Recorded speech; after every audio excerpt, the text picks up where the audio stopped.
we talk about, oh, but this is going to happen to us in 2050 or 2100, and it's like, this is happening now. Like you're so blissfully unaware that actually these effects that you're talking about aren't some figurative dream that we need to try and stop. They're things that we are already experiencing around the world as a species and other species. 67% of species have gone extinct because of humans since 1970. These things are intrinsically linked to us wherever we are. So I think for me, there's a huge part which is like, whatever I do to help solve whatever aspect of the problem it is will ultimately be helping it not affect people right now. Hello, and welcome to another episode of Good for Profit. I'm your host, Mo, and today's guest with us is Thomas Panton. He is the founder at Greenr.co.uk, that's spelled Greenr. And Greenr is a brilliant little business idea that you can think of as the Amazon for all sustainable products. So if you wanted to buy green products for your day-to-day life, it's an e-commerce platform that sells only those, and that is the place to be. Thomas has a lot of experience working within sustainability generally as a sector.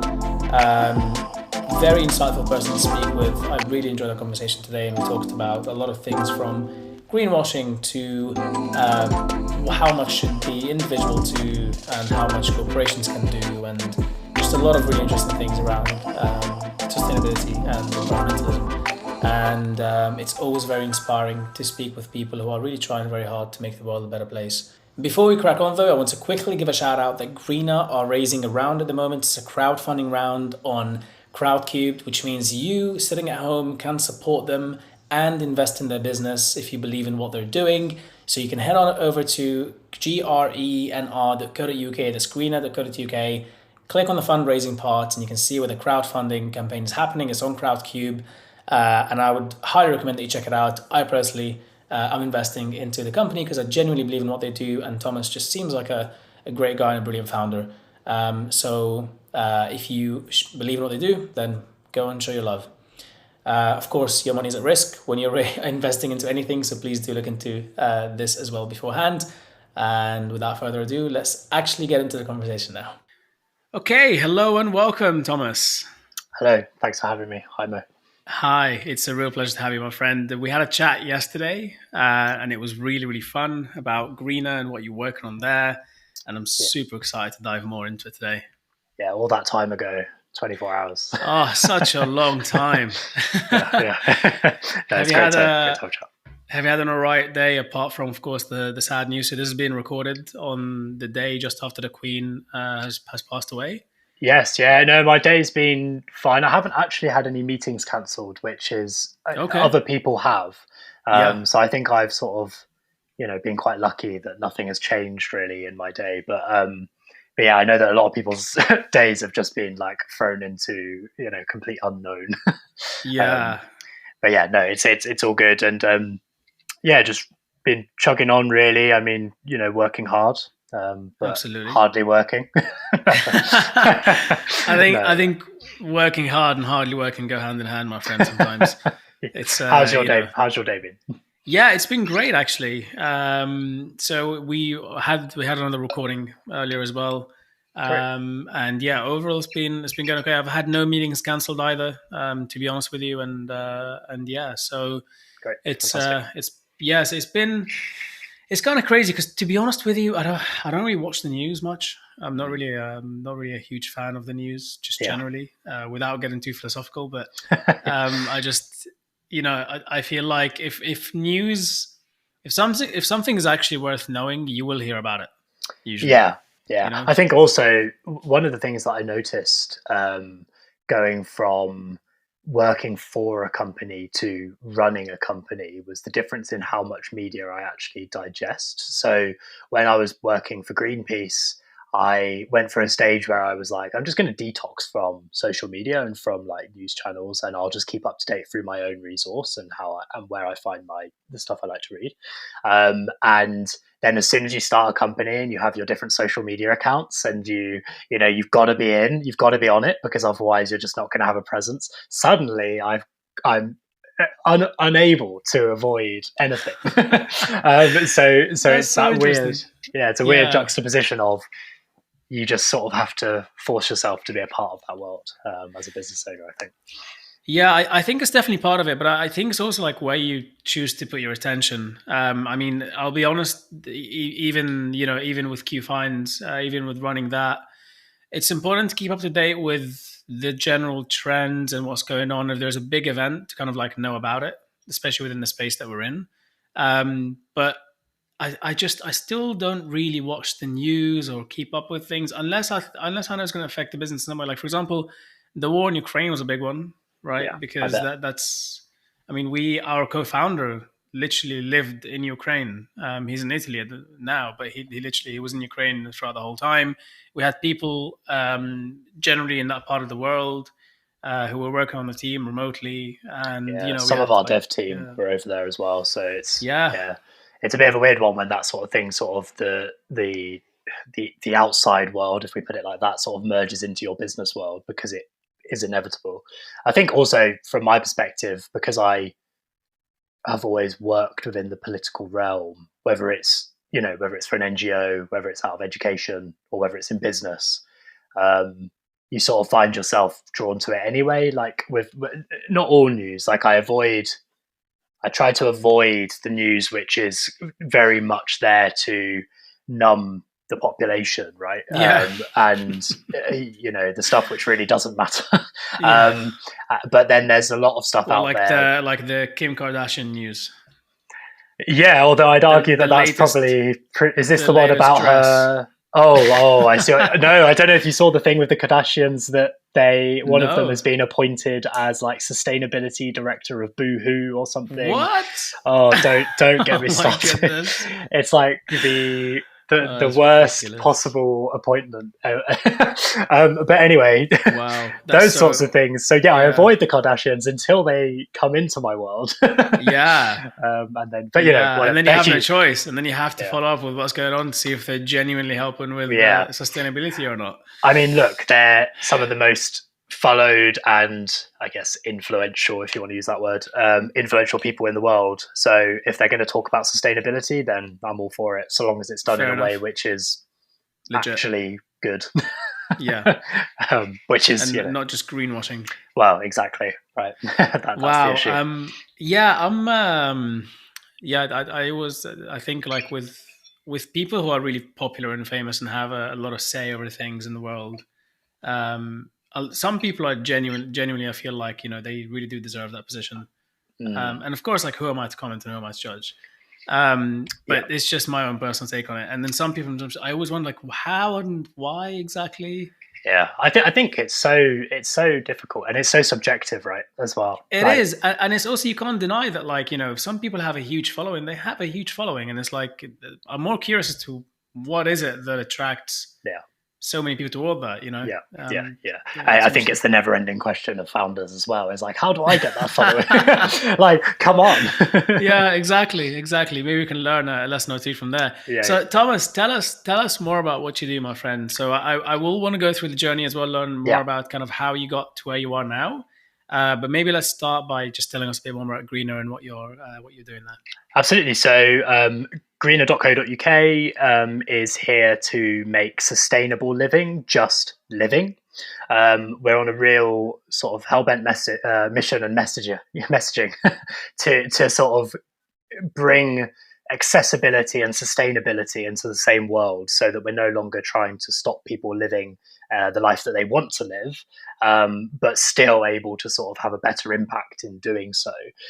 So in the first instance, that looks at shopping. So we're building a marketplace which does all the heavy lifting for consumers. So we've gone above and beyond the research to show why a brand or a product is more sustainable or ethical, or better for your wallet, better for the planet, better for people, whatever it might be, so that you can shop without that sort of guilty conscience of knowing where you're shopping is not necessarily a good place. We're big believers at Greenr that the individual obviously has a say in how we fix the climate crisis, but ultimately for thousands of years we've innovated to make people's lives easier. The only way you're going to sort of solve the climate crisis is if it's an easy solution for them as well. So yeah, it's a marketplace, ethical brands, sustainable products. We also have a lot of data and science to back up what we're doing. So we show the carbon emissions, water waste, and plastic waste that is saved per product compared to its mainstream alternative. So like a bamboo toothbrush versus a plastic toothbrush, for example. Yeah, that's the sort of crux of it all, but there's a whole lot more behind it. That's brilliant. And I do love your tagline on your website. Very bold. Yeah. Bin Bezos, buy better. I'm not afraid to say it. Come on, let's go. Very bold. I love it. I absolutely love it. It's incredible.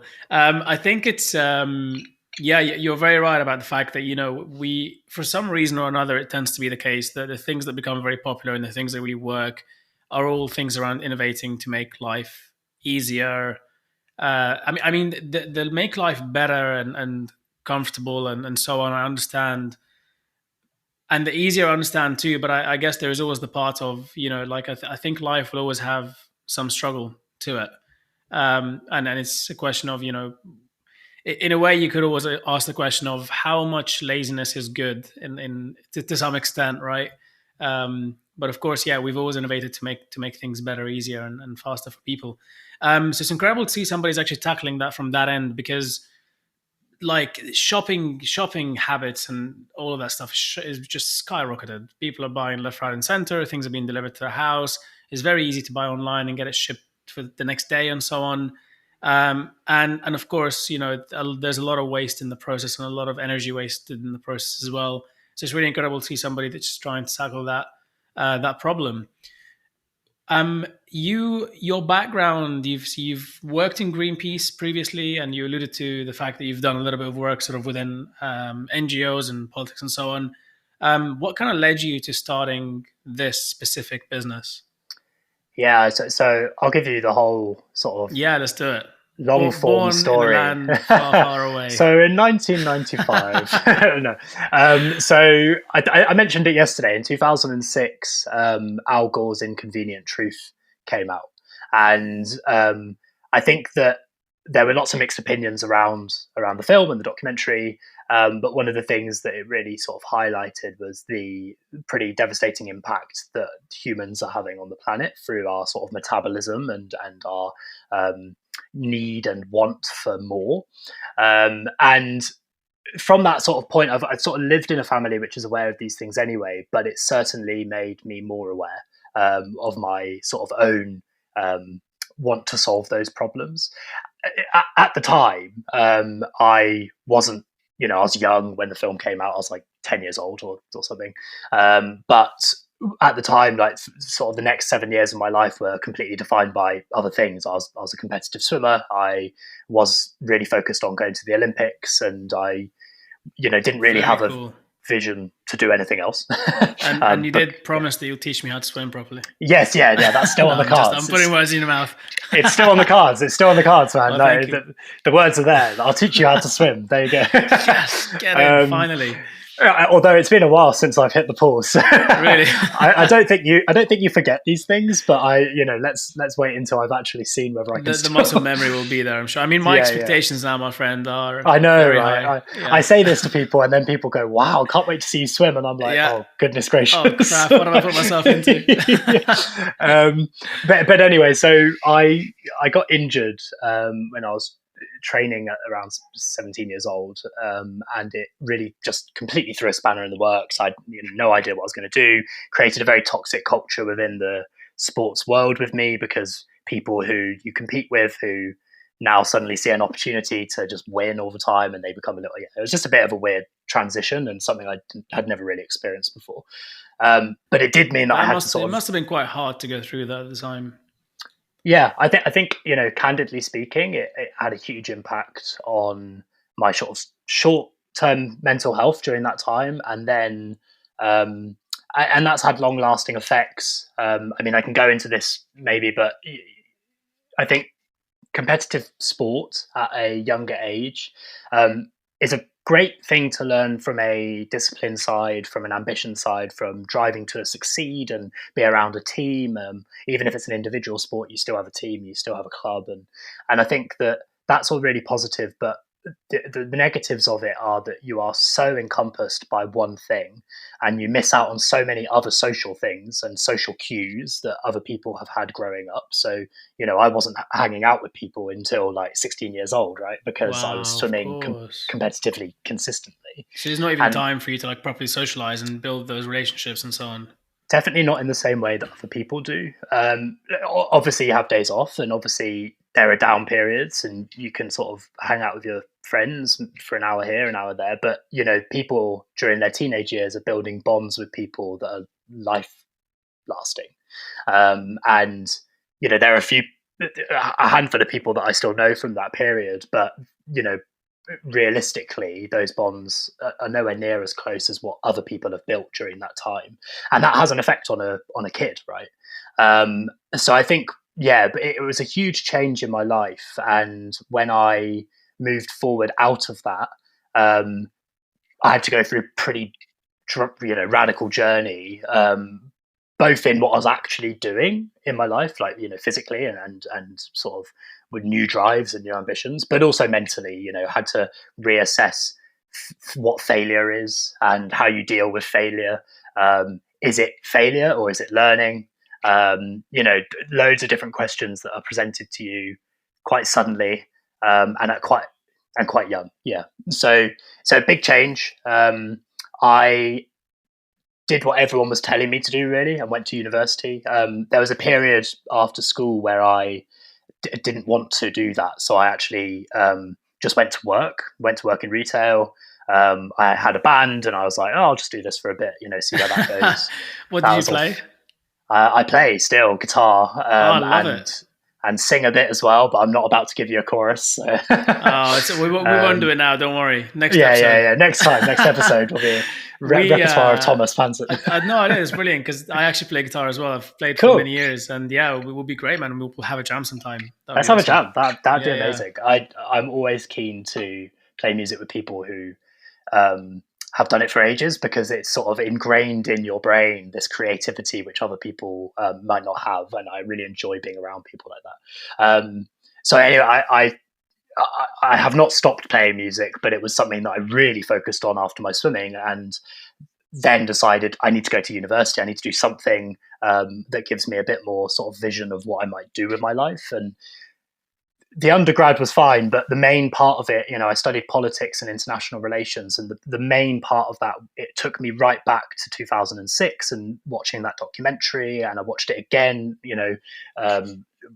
how many years later, 7 or 8 years later after it had come out, and there were lots more research done at that point as well. And it was the first time that after swimming that I really had found something which I was like, I want to be a part of the solution to these problems in some way. And that might be working for other people, that might be doing my own thing. I had absolutely no idea at that time, but it was definitely something which I was driven to do, as much as I had been driven to go to the Olympics and be the best in the world at swimming at one point in my life. So during my it sort of reignited that fire. And I think also one thing that, I know a lot of people who have stopped from my swimming career who have stopped as well. And one thing that everyone always struggles with is finding that same drive to do something at that level again, because, candidly speaking, it is so intensive. There are so many similarities between a founder and a competitive sports person. It's unreal. But so I speak to these people, and they've got jobs and they're happy, but you can see that fire that they had when I was swimming with them is not there.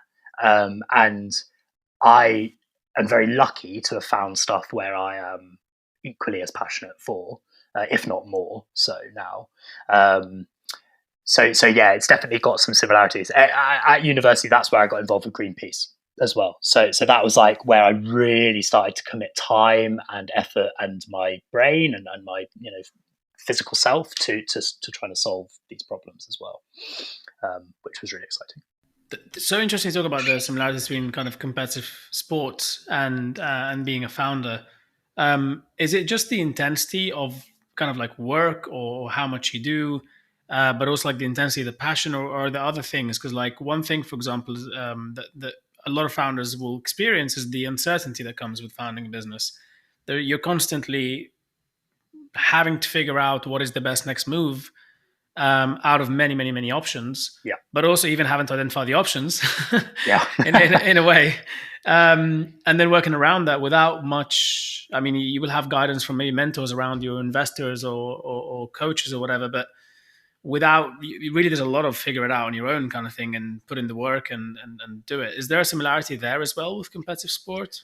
100%. And I think that almost one of the most similar parts of it is the fluctuation of success and failure and challenges, and overcoming those challenges, and like you say, trying to work them out, and even realizing that there are solutions there to those challenges. And I think that it gives you a fundamental resilience that a lot of people don't have, because when you're swimming or any sport at that level, and there's an expectation that you're going to succeed at everything that you do, and that's the same as a founder, right? Like, you've told people that you're going to do these amazing things.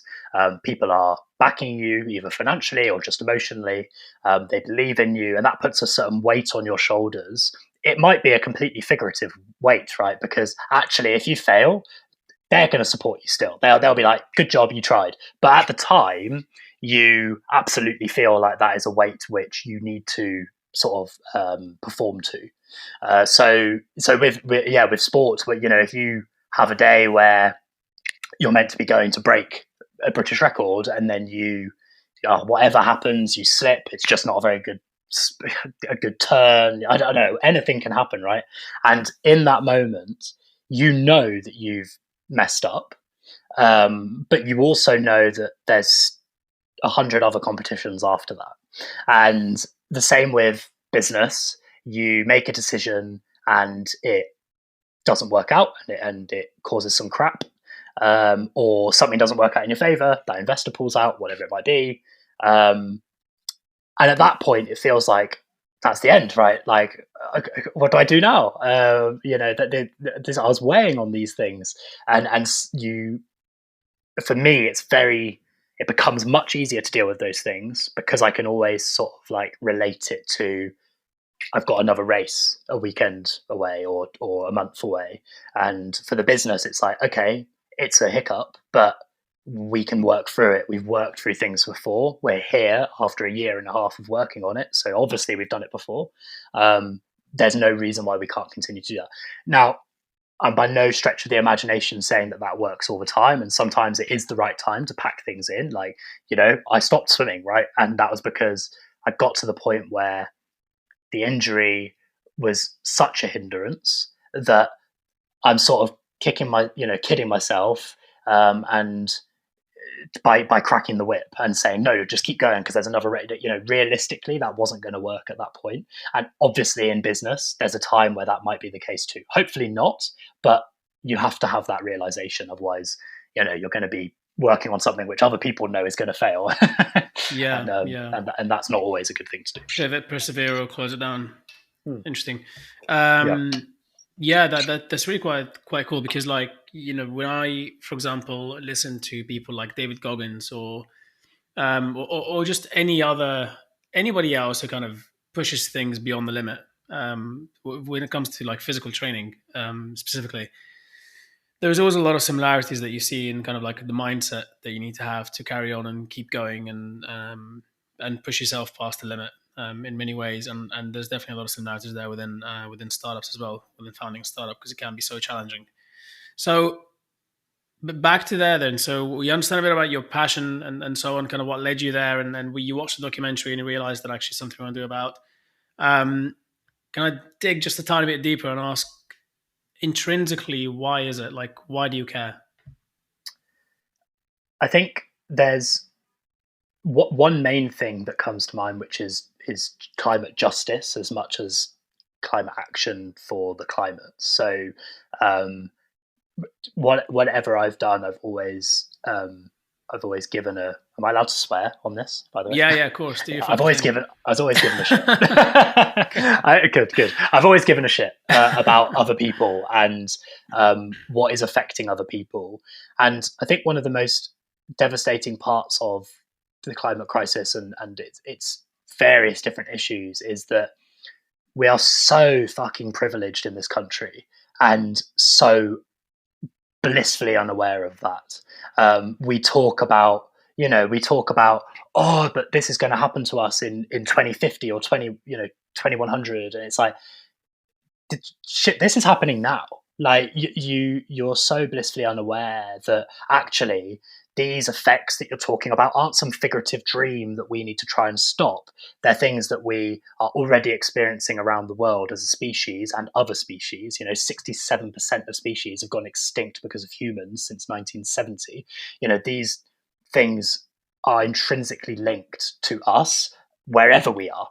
So I think for me, there's a huge part which is like, whatever I do to help solve whatever aspect of the problem it is will ultimately be helping it not affect people right now. And I mean, that's why I got involved with Greenpeace, because Greenpeace are both an environmental organization and a human rights organization. And everyone always forgets that they're a human rights organization as well. Yeah. So it's part of their nature, part of their sort of foundations as an organization was built in helping people, and so one of the fantastic campaigns that they have run recently is that they helped Amazonian tribes people take logging companies and the Brazilian government to court over losing their homes. They took banks to court like HSBC and Santander for funding the deforestation, and they win a lot of the time, and people don't talk about it. Yeah, because of course, why do we care? Like, it doesn't affect us, but it really does, because we're the same, right?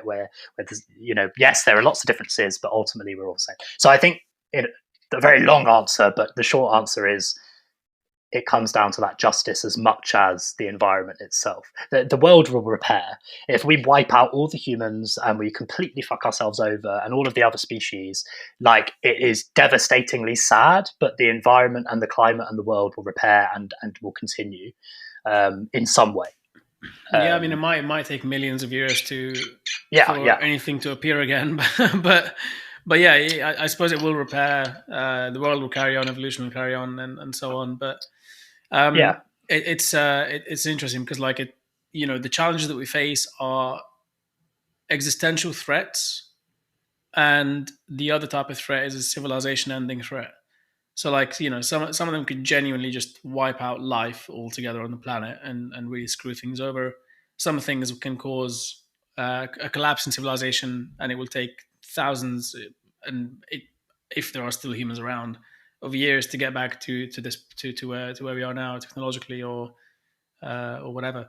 So yeah, definitely many angles to it, and I'm always curious to just understand more about the intrinsic kind of motivation behind those things with founders who are working on impact-driven stuff. Yeah, it makes sense. I think that one of the things that is so fundamental to everything we do at Greenr is it is about accessibility first and foremost to living more sustainably, right?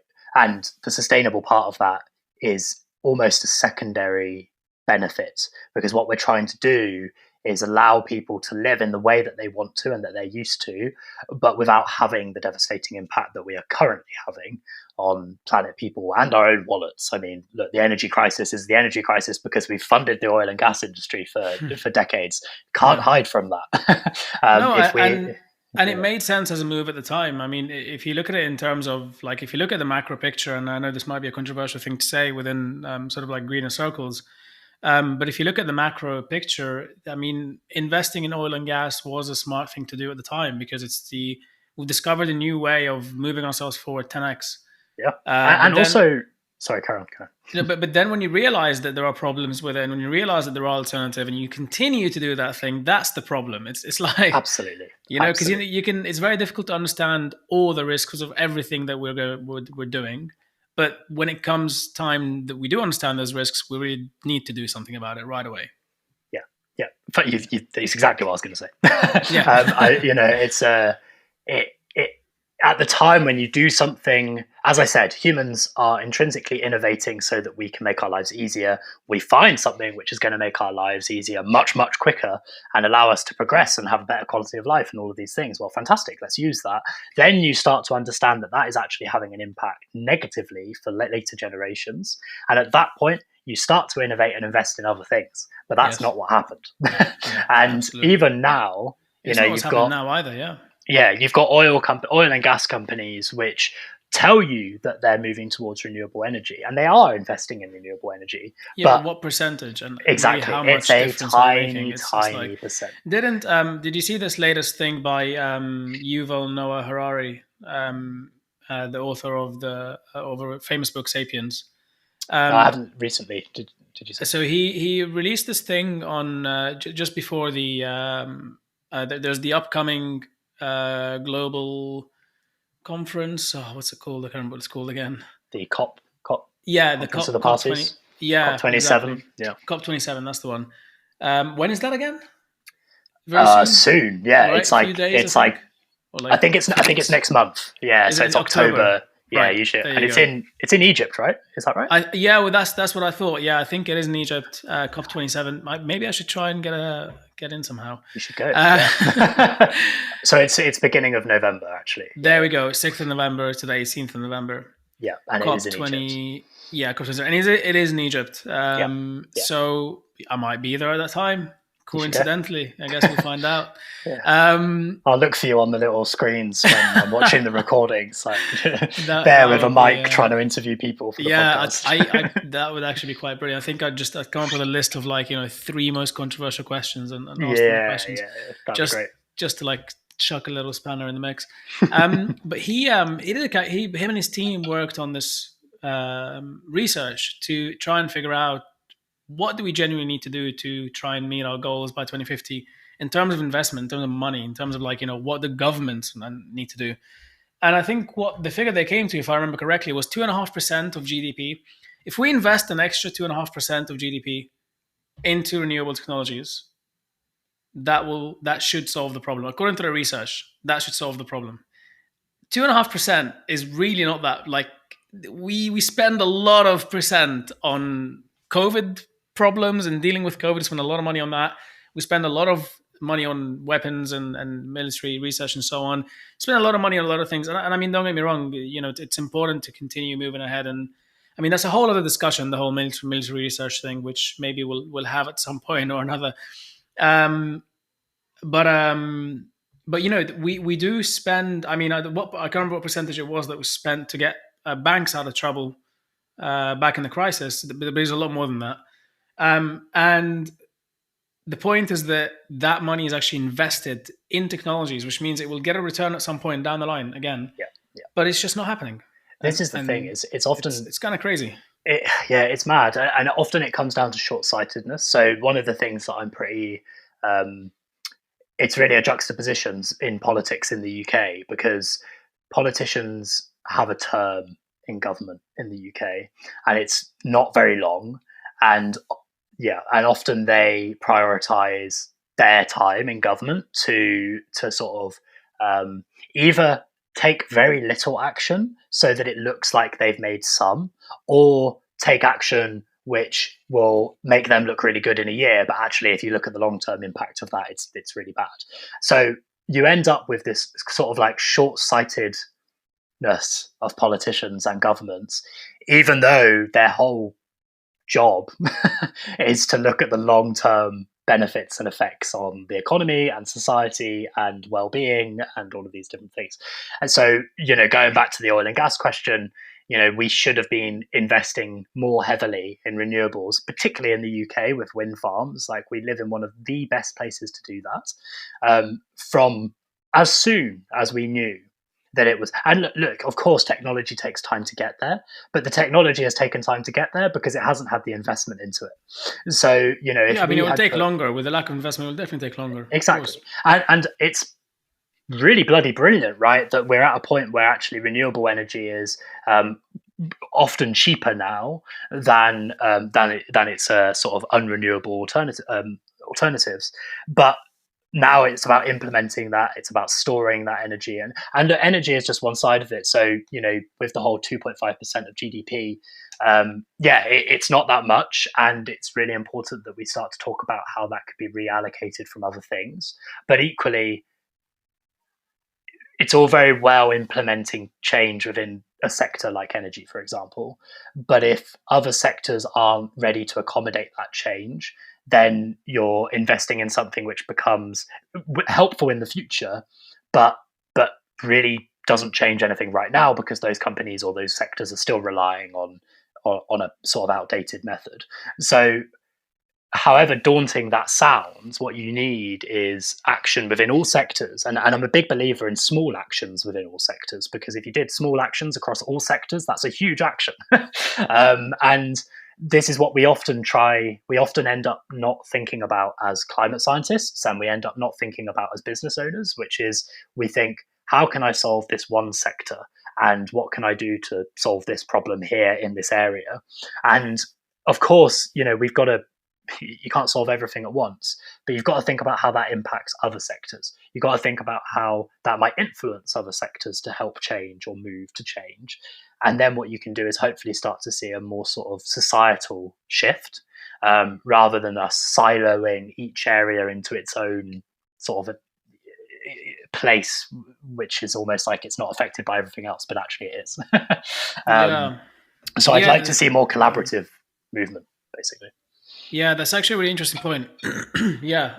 More collaborative definitely makes a lot of sense. It's a good way to look at it as well, in terms of like sort of making a lot of small changes in a lot of different sectors will lead to one bigger change. Yeah, that's a it's a big thing to try and change. It's quite a tough thing to do, because first of all, to get everyone to change and start doing those things at the same time can be very hard. But you can put incentives in place. I think I'm always having this debate in my mind, especially and more so recently. The more and more I learn about what actually needs to happen for us to be more sustainable overall as a species, at least in the developed world for now. And I'm always having this battle of individual versus government, huge companies, collective, whatever. Because all of us individuals can make small changes, but if the incentives aren't there and if the infrastructure isn't there to make the most out of those changes, then in a way they're not going to be as effective. Like we can all recycle, for example. We can all make sure we separate everything into the bin in the right places, and I certainly try my best to do that. But whenever I do that, I also know in the back of my mind that how much does that actually help when a lot of it ends up in waste in Turkey? I mean, less than 10% of the UK's plastic recycling is actually recycled. It's ridiculous, right? It's my partner's from Malaysia, and they're one of the biggest receivers of that plastic, alongside Turkey and Indonesia as well. And it's just often the issue is that we've built in systems, so it's not as simple as just saying stop doing it, because the issue is that absolutely. I mean, that wouldn't help either. That would make it 10% worse at the very least. So then it's here, and it's a lot. Do you know what I mean? Like it's still going to be wasted. So exactly. What we need to see is sort of structural change within those sectors. And to be honest, a lot of that does come down to sort of the ability to use energy and stuff as well, of course. I think, it is one of the most fundamental things we can change. If we lived in let's think very sort of utopian here, but if everything was run off 100% renewable energy and we lived on microgrids, for example, then actually every single sector could transition and grow and implement new things which use huge amounts of energy, because it wouldn't matter, because all of that energy is renewable. The problem is that when you start to innovate and bring in new changes into sectors which require more energy, whilst we currently use unrenewable energy, that has a huge impact. So people are scared of doing it. So what we see in sectors is people going, no, we can't do that because that's not sustainable. But actually that change would be really good for the future. Well, actually the problem right at the source is, let's sort out the energy sort of sourcing, right? Because then that will give you the resource and the capacity to innovate and grow more quickly. The problem is that we're restricted by that. And and ironically by government. That's the thing, yeah. And that's the thing. I think there's no denying there's a huge role for government to play in this, even in terms of incentives, in terms of what to tax, and so on and so forth. I mean, there's a huge role for government to play. But I am also a big believer in innovation and using entrepreneurship to solve those problems. And there are many ways that, for example, individual entrepreneurs can try and start businesses that help deal with the plastic problem, right? It's about sort of trying to build something or make something that will actually help a lot of people make those changes. Yeah, I mean, in effect. That is very relatable to me because that's where I started with business, right? So, I came out of Greenpeace after working there for 4 or 5 years and knew that I'd been working at events and seeing the huge amounts of waste that is left at festivals, particularly in the UK. So about 250,000 festival tents end up in the incinerator every single year. About 1 to 2% of leftover festival tents are collected by charities, but it's never really that much. So it often is below 1%, which means you've got 99% of these leftover tents ending up in landfill or the incinerator. So I came out of Greenpeace with the ambition and the drive to solve that problem by creating essentially a waste management company which would specifically collect those tents for repurpose, recycle, and reuse. And everyone sort of tells you that sectors and industries will never change that because that's not how the model works. But actually, if you speak to sectors and events and managers and founders of these different various places, absolutely, they're not blind to these problems, and it helps them to solve those problems as well. So we managed to get contracts with some fantastic festivals around the UK, and we collected over 90% of leftover festival tents at those festivals, and every single one of them was either reused, repurposed into other things, or recycled efficiently and effectively so that it didn't end up in an incinerator or landfill. And yeah, thank you. And it was brilliant and really great. But the reason that what you were saying before relates to what I was saying is because it is good, but it is very much tackling the symptom of the problem that the tents are left in the first place. And often that is because they're cheap crap products which aren't made for durability. They aren't made with care. They're literally just made so that they can end up in landfill and the incinerator. So when the pandemic came, and obviously there were no festivals, so the first company was sort of like, whoa, this is really great, and then just like driven straight into the ground by like the closing of all industry in my sector. Oh God, I can imagine. Wow. That must have been challenging. Yeah. Do you know what? Like, going back to right at the beginning of this conversation, I'm so happy that I'd already experienced having a dream shattered. Because, like, particularly if you're a successful first-time founder, which is so rare, usually you have to fail a few times. But I managed to get it set up and going and successfully turning revenue within a year. And that was unbelievable. That does a huge amount for your sort of validation and pride as a founder, but to have that instantly taken away within another year was devastating. But because of having experienced that with swimming, it didn't feel like as big a hurdle to sort of get over. Like, it was still a hurdle, it still took a hit, but it was like, yeah, this is just another one of those challenges. And actually, the silver lining of it was, going back to what I was saying before, was, well, now actually, what have I learned from this? And I've learned that these tents are going to keep going into incinerators, landfill, or even to companies like Festovers, which is a little bit better, but it's still only really delaying the issue. If we don't solve the sort of source of that problem. So, and that's where Greenr all came from, right? Was us going, me taking it to my current co-founder Hugo, who's also a guitar player, by the way, and musician. We're actually in a band. The jam's getting bigger and bigger. Yeah, I know. We're going to have a wild time. But anyway, so I took it to him and I said, look, you've sort of helped me with what we're doing, tackling the symptom of this problem. Let's go and be a bit bolder and a bit more ambitious and tackle the source of that problem. And that led us to where we are now. But I think that with plastic waste, with any consumer product waste, ultimately it all comes back down to, you need to ask the question of why is it happening.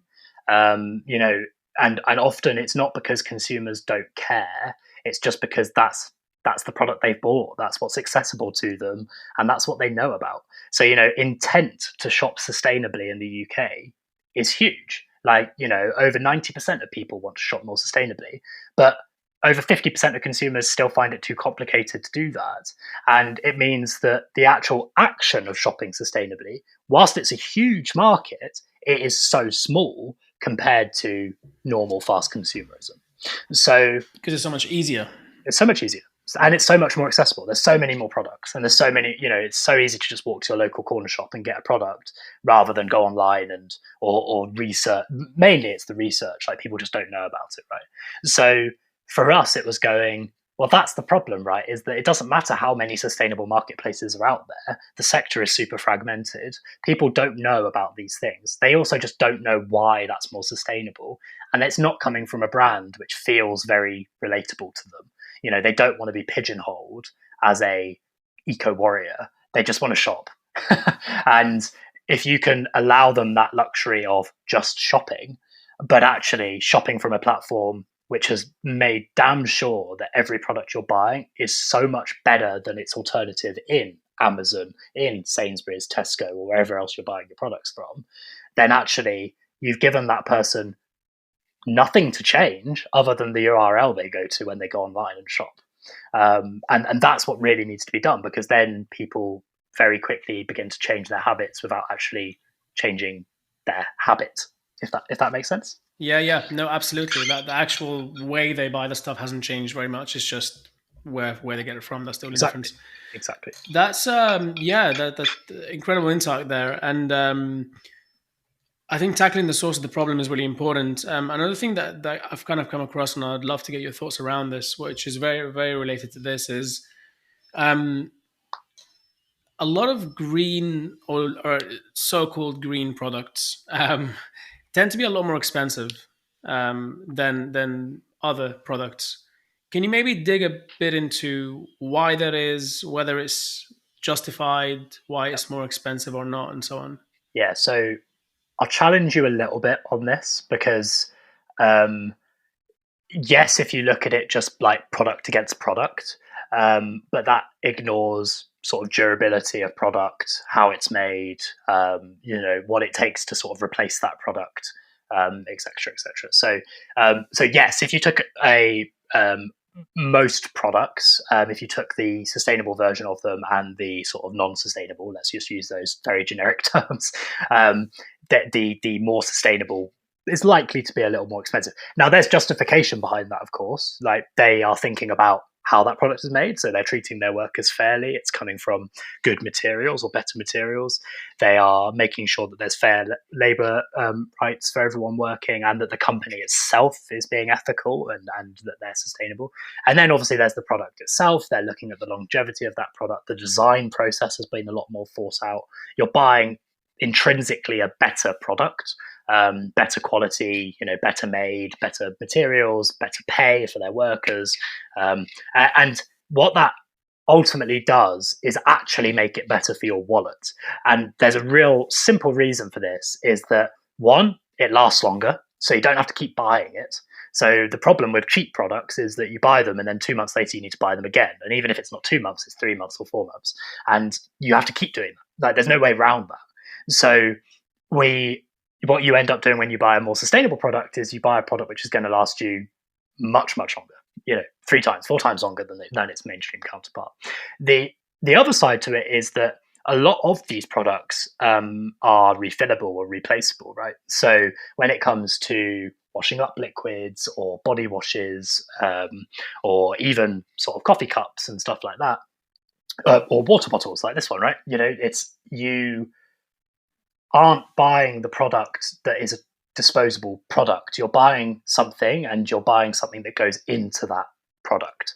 And then what that means is you've got the baseline of that product forever, or at least for a very, very long time. And all you ever need to buy to replace or to sort of use that product again are the refills, which are much cheaper than the sort of like standard Tesco shelf product. So one thing that we really try and encourage people to do when they think about the products they're buying is, okay, you might spend £7 rather than £5 on this product, but you're not going to have to spend £5 every time to refill it. You only need to spend £1, and it's only going to be every sort of 3 or 4 months, right? So actually, it becomes a much more affordable product. I think for us, fundamentally, just within this whole question, is that it's all about better, not best. No product is perfect. Every product has an impact, but you can buy better. And by better, we go back to what I was saying earlier, which is it's a better made product. It's better quality, better materials. It's better for the planet. It's better for the people. And then ultimately, that's better for your wallet as well. And that's really, really important when it comes to sustainable buying. The final point I'd make on this is just that we've seen a huge change in these products. So 20 years ago, if you wanted an eco-friendly or sustainable products, you've got two types: good products, ridiculously expensive and their luxury price point, or pretty shit products and they're affordable, but they're going to just be break and they're pretty crap and then actually not that great in general anyway.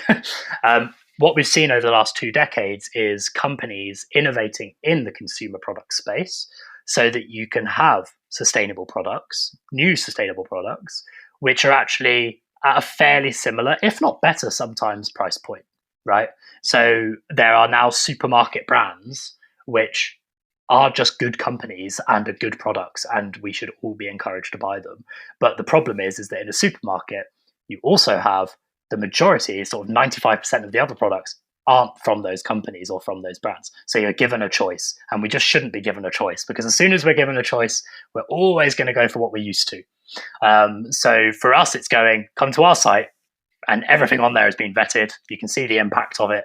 And also on top of that, we will always sort of shout about it being a better product overall, including your wallet at the end of the day. That's great.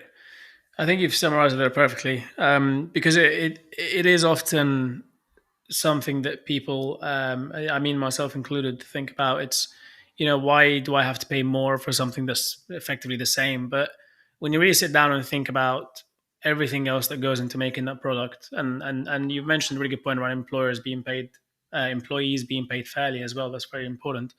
Then you realize that actually, okay, fine, I sort of, it is justified. I understand why that is the case. I think also it's what's really lovely about these sorts of products and brands that you buy them from is that you don't have to be an eco warrior to care. You could be a human rights warrior. You could be someone who just really, really gives a shit about where materials are taken from and the animals that it kills when it does it, right? So like palm oil, for example, you could just really hate palm oil and you don't want to buy anything that has ever touched palm oil. Well, a lot of the brands and products that you work with in our space just don't do that. Just that it's intrinsic to their company. It's fundamental that they're not hurting animals. They're not hurting biodiversity. They're looking at the most sustainable generically, not just in terms of just the planet. So what, some people ask us like, yeah, but is the climate always the first thing on people's mind? And I go, it doesn't matter, because if it's not the climate, then it's human rights. If it's not human rights, then it's the cost of buying products, and actually we can justify that as well. If it's not those things, then it's animal rights. And actually, when you buy any of these products or from these brands, you're supporting all of those movements. So it's super easy to adopt that and justify it to yourself that this is a good product to buy. Yeah, definitely. So it's about impact overall. Yeah, absolutely. It is really important to consider that. And I mean, when I remember making the switch over to rechargeable batteries, and it's such a simple thing. Yep. Such a tiny thing you can do instead of just buying new batteries, just get rechargeable ones. And I spent a little bit more that first time. I haven't had to buy batteries for a very long time. Yeah. And I think it's, there are lots of things like that, like bulbs, long lasting bulbs. It could be reusable cups, reusable water bottles. You're not having to buy all the plastic from those ever again. Buying water bottles in the UK, I have a real thing about that. I just don't get it. Yeah. Why? Don't get me started. Like seriously, why? I mean, if you don't trust tap water, get a freaking filter at home. Yeah. Some people Why are just you like, buying bottled water in the UK? Like, it's understandable if you live somewhere where you genuinely don't have access to of clean course. drinking water. Right? Fine. Yep. I Yeah. honestly think they should be banned. I don't understand why they sell them in supermarkets in the UK. Yeah, I really fundamentally agree with this. It's one of the things which we're basically appeasing corporations which make lots of money off of basically bottling tap water. And then people who think that there's stuff in the water which is going to kill them. And look, I'm not going to make any judgment on that, but just get a filter, right? Just get a filter. If you're really worried, just get a filter. Yeah, exactly. You know, fine. We're not going to question your sources or yeah, research. Yeah. Just get a filter. Whatever you believe, that's fine. But just use a filter, and then you don't need to buy all the plastic. So there you go. Problem solved for everyone. Problem solved, and for everyone, everything. It is crazy.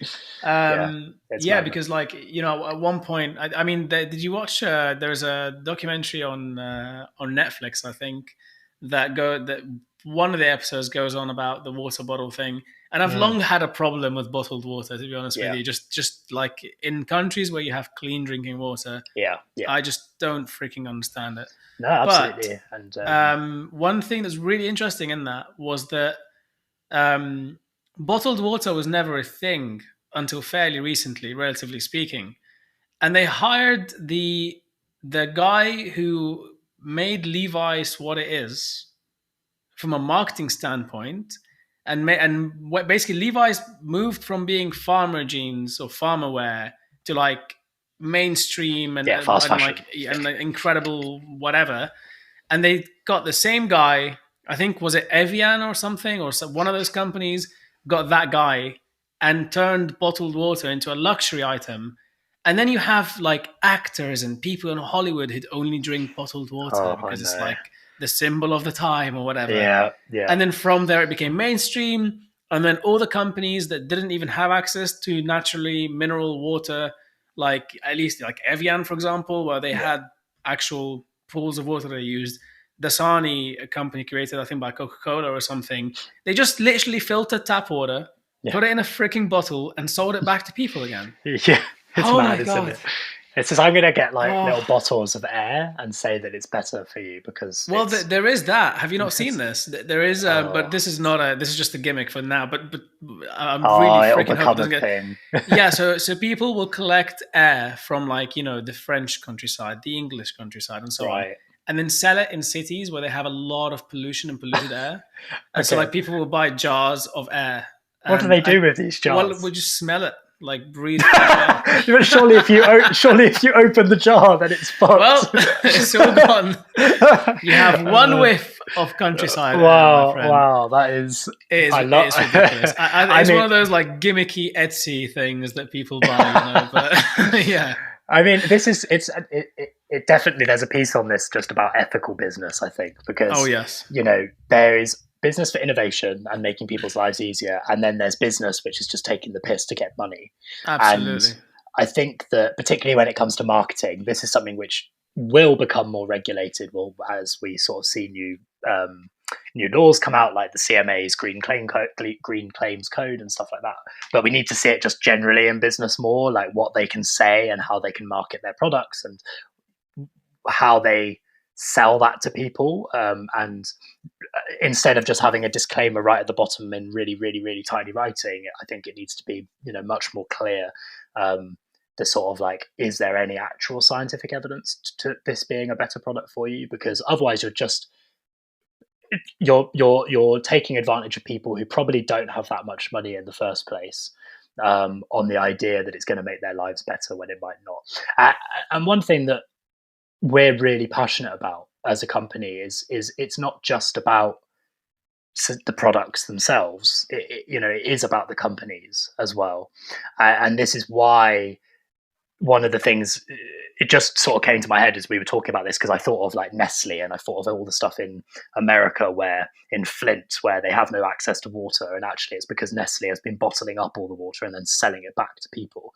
And it's just like, it's just a crazy world. But one of the things that we do is it's not just vetting the product, because that's fine, right? Like the product could be made by anyone and it could be sustainable, but if it's made by a company which is using slave labor to make that product, that's a real problem. It doesn't matter if it's a sustainable product then, because it's completely unsustainable from a social perspective. So for us, there's a fundamental piece on a sustainable product is only sustainable if it comes from a company which actually gives a shit. Because otherwise it's just someone trying to fit into a fad and make some money off of it, and that's not what the movement is about. And it's not what to really make sure there's no greenwashing on there, because that's definitely something that came to mind as well that I wanted to chat about is how do you make sure there is no greenwashing, and it sounds like you've got something there. Am I right as well in thinking when I was checking out your website, I saw that you have a partnership with there's a pledge that you've signed with wait, I'm gonna have to look again now. The Ethical Move? So this is to do with how we sort of talk about our products and talk about so the ethical marketing essentially. This is exactly what we were just talking about. So the Ethical Move is a pledge that companies can make to make sure that we're not just trapped in the concept of shopping for more products, but actually that we are looking at sort of, as a company, we are presenting why this product is actually needed and not just buy it because it's a product. And within that goes into greenwashing, that goes into any type of washing, actually. So it could come down to, all of the various different movements and claims that companies can make. We see it with pink washing during Pride and all of those various different things. So I think that when you make a commitment like that as a company, it's very easy to make a commitment like that as a company. What's harder is to execute on it. And it's not really harder, but people will tell you it's harder. But if you have it fundamentally built into the foundations of what you're doing as a company and as founders, then every piece of copy, content, or talks like this or media that we do, we're rooted in telling it how it is, and not trying to pull the wool over anyone's eyes. And like you say, there is a comprehensive vetting system. It's not easy to get onto our platform. We wouldn't want it to be easy to get onto our platform. That's great. And can I sell my jar of Hackney Air? No, it's got too much pollution in it. Oh, come on. I'll get it from the marshes. Okay, you're maybe. All right, thank you. I'll bottle some water from the canals and bottle some water, and if you can leave maybe 2 centimeters of clean marsh air, that would be really good. Perfect. Because then that's definitely ethical. That is right. Tell me about it. Yeah, then it's fair. That is totally fair. Yeah, exactly. Okay, done. Well, thanks. I'm glad we signed the deal on the podcast. Yeah, nice one. No worries. I'll see you on the platform. Yeah, excellent stuff. I'm only £150. So yeah, exactly. Come on, guys. It's an easy bet. Come on, yeah. It's incredible, man. What you're building is a genuinely tough thing to build. I think with marketplaces, first of all, you're always going to have the chicken and egg problem. Yeah, you're always going to have the what to get first, the customers or the sellers and so on, and trying to balance both must be very difficult. But also the logistics side of things. I mean, I don't know if you want to dive into this now or sort of how far in that journey you've gone already. We can always leave it for another conversation, but if you're happy to, please, that'd be great. I mean, I don't know how long you want this episode to be honest with you, when you're having a great chat, it's very difficult to end it. I'll go into it, and if you want us to just do a part 2, just let me know. I think we'll have to do a part 2. I don't really see a way around it. That's fine with me. In the future, we are going to play around with long form. I think the more episodes we record, the more I realize that actually long form makes a lot of sense. Yeah, and also people with podcasts, I found more and more, particularly the way I listen to podcasts, is I will listen to them often whilst I'm doing something else, like driving or working. And actually, if that's a continuous podcast, that's much easier than a new topic coming up, or in terms of episodes, new person talking. I'm like, oh, what's happening? Whereas if it's the same conversation, then I can just sort of follow and flow without being super distracted by it. But on the logistics piece, just sort of briefly, so it is something we absolutely thought about. I mean, initially when I went to Hugo, my co-founder, and I said, look, I want to solve this problem. We're going to have warehouses. We're going to do like zero emission delivery, blah, blah, blah, blah, blah. He sort of just laughed at me and was like, do you have any idea how much that's going to cost to set up?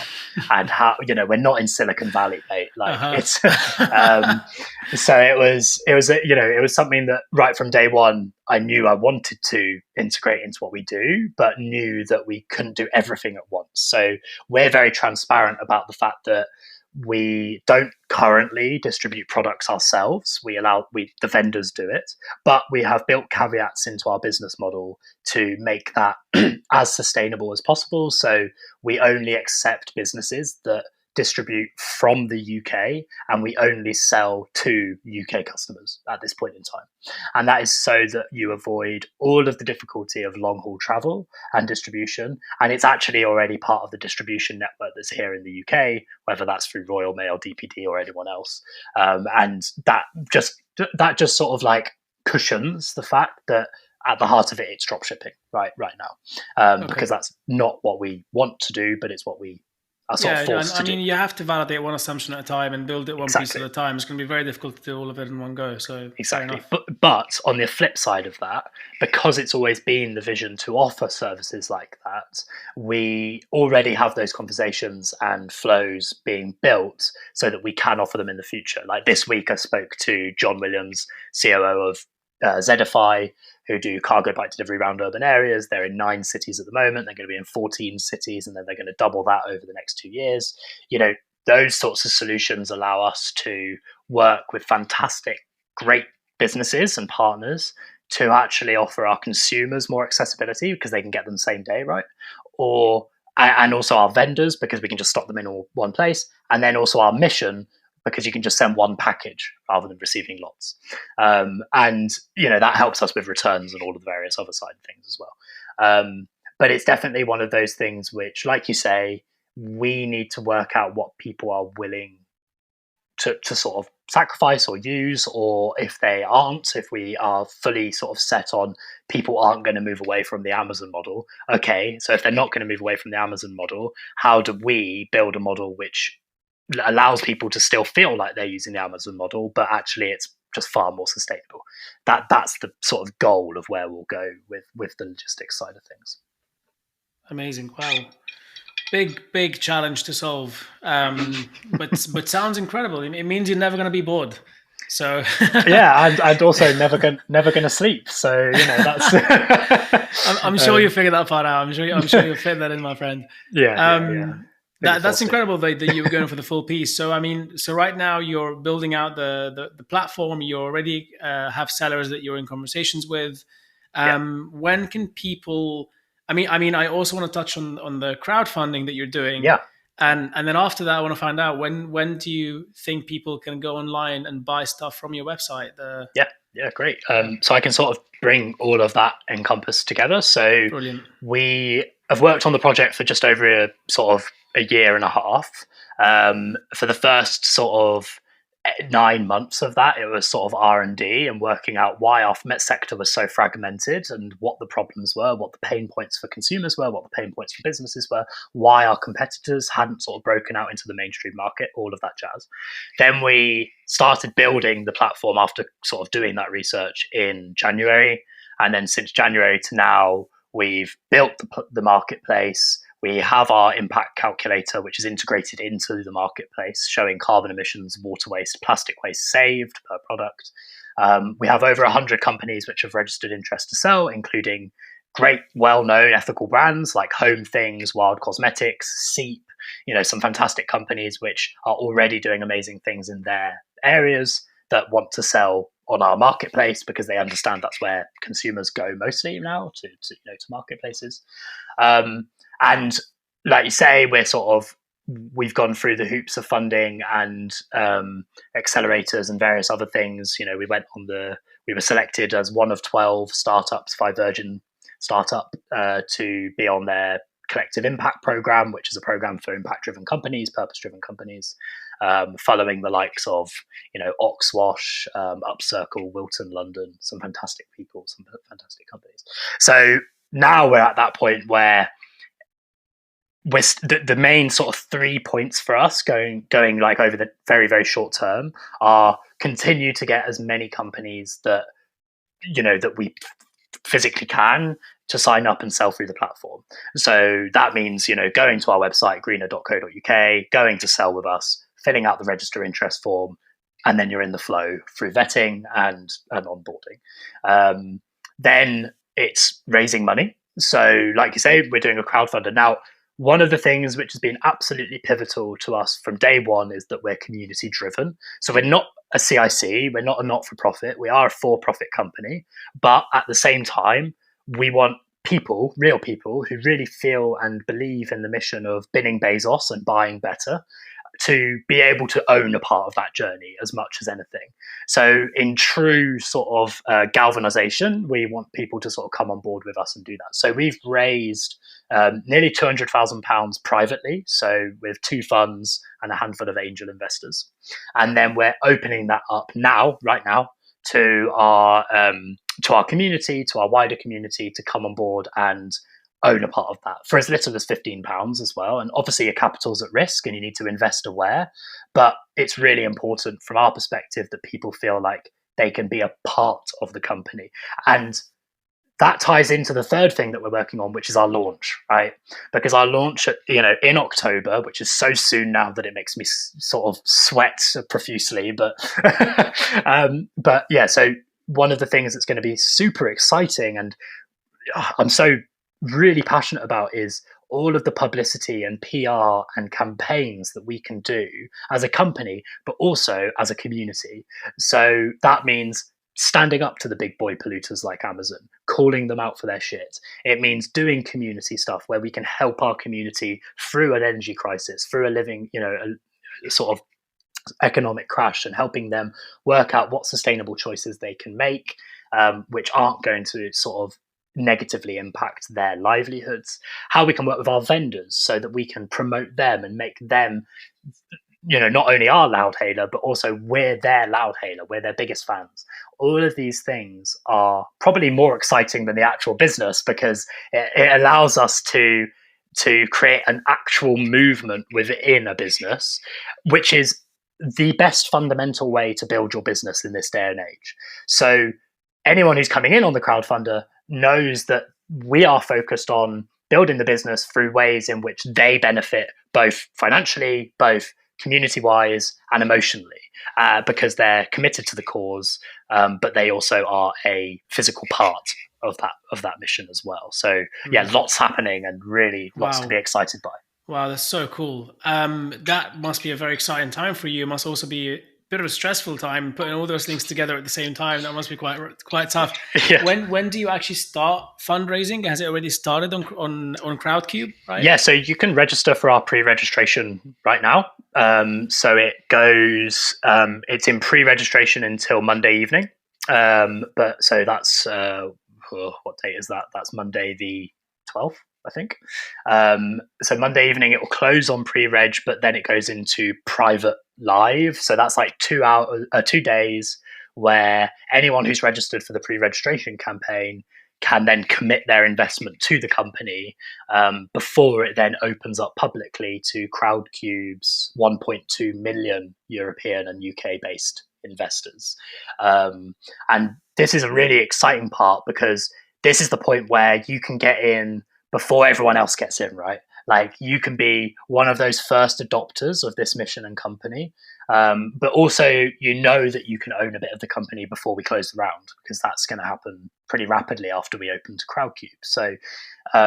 So yeah, you've got sort of like 3 days to sign up pre-reg, 2 days to commit that investment, and then it's open publicly, and we'll see how far we can go. Amazing stuff, man.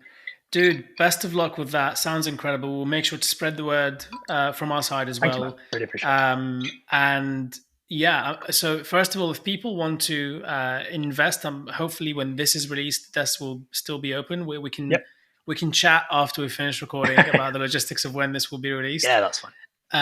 So if people want to do that, then they can go to Crowdcube. So if they go to, is it best to go to your website? It's best to go to our website. So if you just go to Greenr, which is greenr.co.uk/crowdfund. you're taken directly to our crowdfunding page, and then you can click the little button and go through the process. Brilliant. And greenr.co.uk generally is the website. If you want to check that out, we'll leave a link in the description as well. And yeah, I think that's it. I think just keep an eye out for the awesome work that you're doing. And I'm sure we're going to have another conversation again soon. Yeah, we'd love that. Anything else that you want to mention? Any shout out, any cheeky plug-in? I think a massive shout out to all of the people and vendors who have already got behind us. That includes obviously our universities and all of our sort of investors, but also just our community in general. You know, we're 5,000 strong. We're all talking and shouting about the mission. Doesn't matter if you're investing or not, you're all part of our group and gang. So yeah, really, big thanks to you all, and let's go to the next level. And thanks to you guys for having us on. It's a pleasure, always. Thank you for coming, my friend. Thanks, mate. Enjoyed the conversation thoroughly, and I really can't wait to release it and get the word out there for this as well. So, and can't wait for a jam. Yes, come on. We're gonna make sure that happens. And I'm looking forward to your marsh water. Oh gosh, I definitely wouldn't advise drinking that. Never give me that. Don't send that to my door. If you do find it, then you know something went horribly wrong. Like something must have went horribly wrong in my brain somewhere if that happens. So yeah, hopefully that won't happen. Fingers crossed. All right, fingers crossed. Thank you so much, Thomas. Real pleasure chatting with you, my friend. And yeah, see you the next time. We hope that you liked the episode. This podcast was sponsored by QFind, a hiring platform that matches candidates with jobs and employers based on many factors that ensure longer-term alignment. It goes way beyond package and salaries and takes into account much more than that to ensure a happy working environment for everybody. To find out more about this podcast and to see further releases, we'll be announcing them at the @qfinds.io Instagram page, as well as on the qfinds.io website, as well as from my own personal Instagram page and my own personal LinkedIn. All information you need that we spoke about in the podcast, or this information mentioned here, will be mentioned below in the description. So take a look, visit those links, and if you like anything or want to get in touch, please do. And lastly, stay tuned for more. Have an amazing week ahead of you.